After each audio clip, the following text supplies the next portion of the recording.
Timothy, it's a pleasure to have you here. Yes, my pleasure to be here. The director of the IIT Mandi campus. I just learned from you it's in Himachal Pradesh, new campus, 6 years old. There's always challenges, and it's twofold. One is you have the established campuses right from Kharagpur to Delhi to Bombay, which are the original 5, then 7, and plus you. Where do you emulate from them, and where do you invent, or innovate rather? Well, we emulate in the sense that we have, I think the hallmark of IITs is the residential campus, where the faculty, students live, study, work, spend all the time at the campus. So even the academic interactions go on from morning to night on weekends, holidays. So we follow that. In terms of innovation, one of the things that we have done differently is that we have decided not to have departments, not to create boundaries between different groups of academics. So even when it comes to, say, design of our buildings, we have clustered the faculty offices together so that faculty from different disciplines sit together side by side and they can interact. Because if you look at it, I think most innovations, most new ideas come at the boundary between disciplines, not at the center of a discipline. And so we want to encourage people to work at the boundaries between disciplines, to work with people from other disciplines. You said it very nicely. It's very refreshing to hear these things coming out of in Indian campuses. Does that filter down to students because they come from all across the country, different geographies, different cultures? How do they receive? I'm assuming there is a welcome change.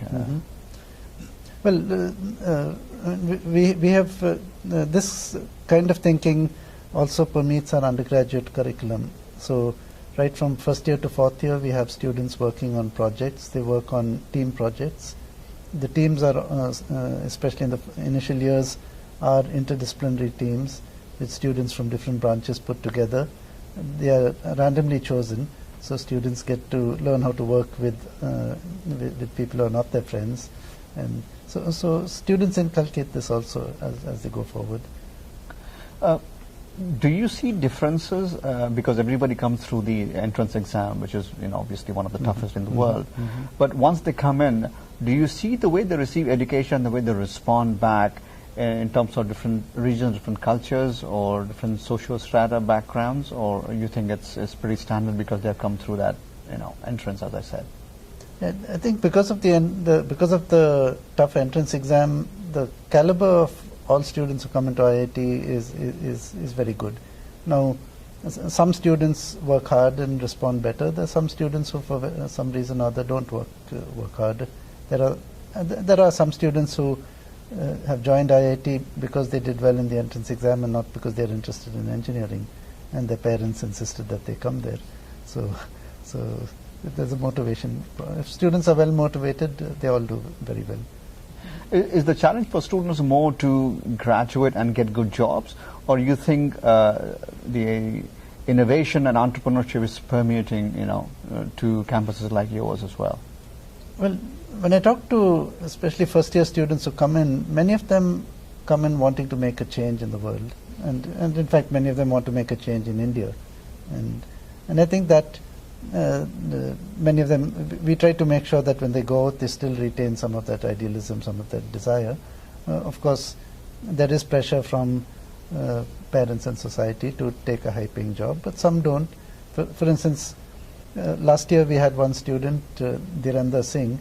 His father is a farmer outside Varanasi. He took a loan from State Bank of India in order to pay for his IIT education. At the end of his BTech, he got a job in a company. 1 month after that, he figured that he could do the same work better in his own company. So despite coming from a farm background, a rural background, having taken a loan, he gave up his job and started his own company. And he convinced his parents that this was the right thing to do. So I think money is not the only motivation. In fact, many students are motivated by other things. The other thing we see a difference between students in the Western countries and India is when they come to IITs. they are still used to the family structure. They are still being used to being told what to do. Does that carry on, because as a director you are kind of responsible as an elderly person, also taking care of them? Does it change, or are they more responsible in their own way? Well, when they come to IIT, we give them a lot more freedom, and both in their personal life and in their academic life. And in fact, some of them in their first year, you'll find some students who have difficulty adapting to the freedom, and they actually don't do very well. And then they learn from that mistake, and they are able to balance their work and other things in future.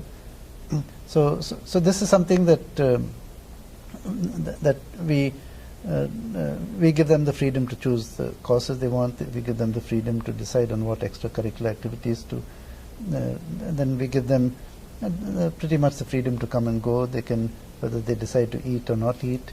There's lots of things which, when they were at home, their parents would have legislated.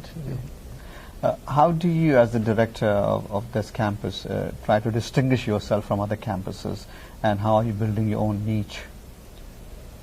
Well, the vision of IIT Mandi is to have a direct impact on Indian society through our academics and through our education, research, and so on. So one is that we decided that to have an impact on society, we need to have people from different disciplines working together. So as I mentioned, we do not have departments,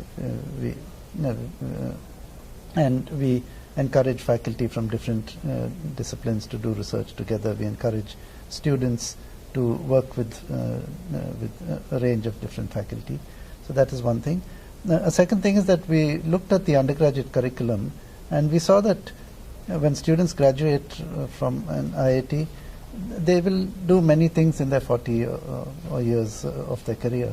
And so what we need to do is to give them a broad base of the fundamentals and the ability to learn when needed. So we have redesigned our curriculum. So we have project-based curriculum, where every year students do projects where they take problems of society, work on those, and even implement solutions. Sometimes they go out into the villages or out around the campus and interact with the villagers, try out some of their products with potential customers, and so on. We give them a broad range of courses in the sciences, engineering, and humanities. Humanities, in fact, we are quite strong in, because if engineers are going to solve problems of society, they need to understand society. They need to understand economics, psychology, sociology, and they also take courses on art, drama, and so on.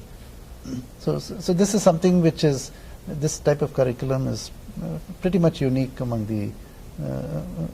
engineering institutions in India. So thank you again for coming and sharing your experiences. Appreciate it. It was my pleasure.